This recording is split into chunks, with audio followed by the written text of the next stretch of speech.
kita bisa berkumpul di sini untuk melakukan sebuah edukasi mengenai persiapan kehamilan. Di sini ibu-ibu semua nih calon ibu-ibu ya, lagi proses untuk melakukan pernikahan ya, betul? Iya. Nah, dengan adanya edukasi ini, saya selaku bidan akan memberikan pemahaman lebih mengenai tentang persiapan kehamilan. Nah, sebelumnya ibu-ibu di sini udah ditensi belum? Belum. Ayo sini saya. Ditensi dulu ya sama bidan Dinda ya. Silakan ditensi bidan Dinda. Saya dulu ya, Bu. Iya, boleh. Izin ya, di sini saya akan menjelaskan mengenai program kehamilan. Di sini sebelum kita menentukan program kehamilan, kita menentukan masa subur. Sebelumnya ibu-ibu sudah ada yang paham mengenai masa subur? Belum, Bu.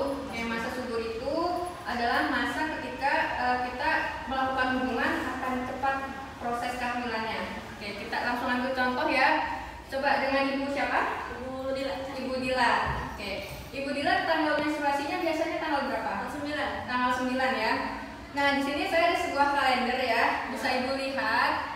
Kita ambil contoh Ibu Dila menstruasi di tanggal 9 Maret ya. Nah, dari tanggal 9 Maret, misalkan Ibu Dila menstruasi selama 4 hari. Berarti dari tanggal 9, 10, 11 sampai 12 ya. Di sini masa menstruasi Ibu Dila. Nah, kemudian untuk menentukan masa subur berarti ibu melakukan hubungannya itu 1 minggu setelah menstruasi.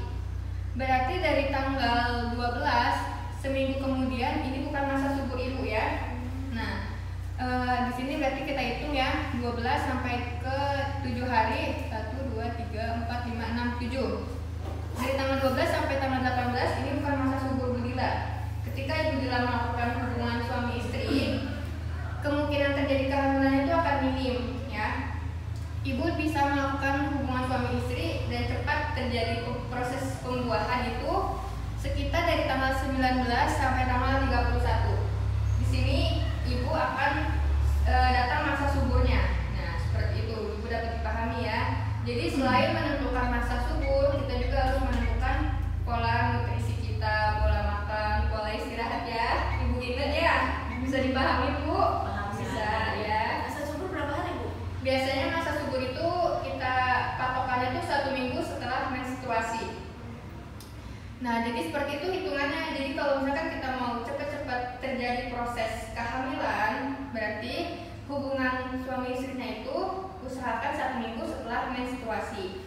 Ketika dalam belum 1 minggu sudah melakukan hubungan, terjadi kehamilannya itu akan minim gitu ya. Nah, selain itu seperti kayak sayur-sayuran, buah-buahan itu harus diperbanyak, daging-daging juga bagus ya.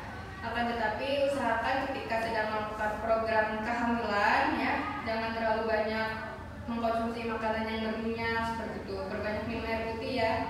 Oke. Ada yang mau ditanyakan ibu-ibu di sini? Baik, silakan Bu. Berarti kalau misalkan berhubungan di tidak masa subur itu peluang untuk hamilnya Sedikit rendah ya? Iya, betul. Karena kan biasanya ada di bagian rahimnya itu kalau misalkan habis menstruasi agak kurang berkembang. Jadi alangkah lebih baik seperti itu jika ingin cepat. Berarti itu cocok untuk KB alami Bu? Bisa, karena kita bisa menggunakan KB alami dari KB kalender. Jadi KB kalender itu hitungannya seperti ini yang tadi. Jadi menstruasinya itu 1 minggu setelah menstruasi itu bisa dijadikan metode KB ya, karena terjadinya proses kehamilan itu akan rendah seperti itu. Nih saya izin menambahkan ya Bu, kan di sini ibu-ibu kan mau program kehamilan, udah pada nikah dan otomatis di sini biasanya dari RT atau RW-nya ada yang dilakukan sebelum menikah itu yang namanya imunisasi TT. Di sini ibu-ibu ada udah imunisasi TT belum? Belum ya. Nah nanti kalau ibu-ibu misalnya mau program kehamilan itu disuntik dulu. Imunisasi TT. Imunisasi TT itu apa? Imunisasi TT itu imunisasi tetanus toksoid. Nah gunanya itu untuk supaya ibu dan bayi atau janin itu terhindar dari penyakit tetanus. Dia tuh 2 kali suntiknya. Jadi jarak waktunya 1 bulan dengan yang suntikan yang kedua. Misalnya ibu ingin program kehamilan bisa sebelum hamil atau saat sudah hamil. Pas ibu sudah hamil tapi ibu belum suntik itu boleh dilakukan penyuntikan, tapi pada usia kehamilan sekitar 3 bulanan dilakukan di bidan atau di klinik. Oke, saya rasa cukup ya edukasi kali ini. Yang penting ketika kita mau melakukan program kehamilan, ya pintar-pintar kita lah ya, harus menjaga kesehatan tubuh kita, terus juga menentukan masa subur kita yang harus perlu diingat. Apalagi di sini ada juga yang calon pengantin ya, jadi harus lebih diekstrain lagi. Jadi sekarang tanggal 17 menstruasinya, terus tanggal 15-nya 15 itu masa Jadi, apa?